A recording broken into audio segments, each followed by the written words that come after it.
Hello, my name is Joel Wumble, and this is my presentation on the business strategy game. My overall strategy was that I did not want to take any loans while gaining public appeal and gaining market share. My reasoning for not wanting to take loans is because it's kind of a personal one. I feel as though if you don't have the money for something, you should wait and purchase it when you do. But I do understand that when you're starting a company, you have to have capital, and that sometimes requires a loan, which our companies did take loans, and I was able to pay that off with the capital that I earned later on. But my thing is that we're 10 years into the game. At this point, our revenue should be building enough to pay off anything that we need. And if we're not at that point, if we're not able to make capital, then the company should go ahead and just shut its doors down because something's wrong. The second thing was that we needed to go ahead and gain appeal, and I did this through things such as recycling, just a little bit in these areas, and being energy efficient helped a little bit. It gains, people like those things in a company. But the biggest thing for me was celebrity endorsements. People love celebrities. That's not a unknown fact. It's very, very relevant in today's culture. And I used that, and it surprised me a lot that the other companies were not doing that. I noticed that Company G, which was my main competitor, they never got a celebrity endorsement, and I honestly feel that this is why I wound up being first. I feel as though if Company G had done that, they would have beaten me, and probably beaten me easily. But my next step was that I needed to gain market share. And I did this through my S&Q rating. I did not want to be number one. I wanted to be number two.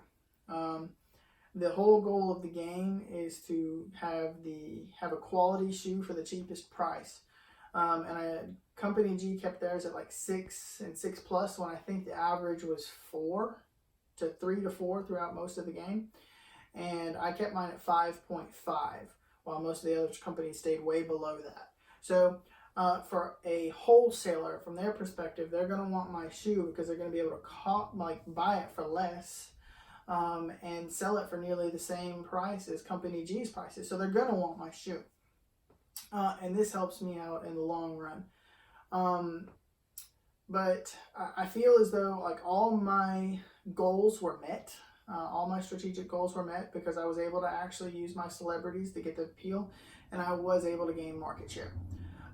If we look at year 13, though, this is my bad year. We notice that there's a drop. My earnings per share go from $3.91 to $2.54. My return on equity goes from 27.7 to 13.3.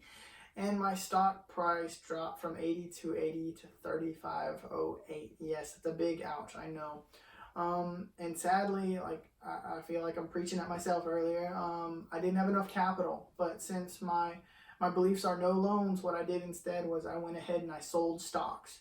I sold a lot of stocks, and they gave me plenty of capital to do what I needed. I went ahead and I purchased more equipment, and I purchased storage space.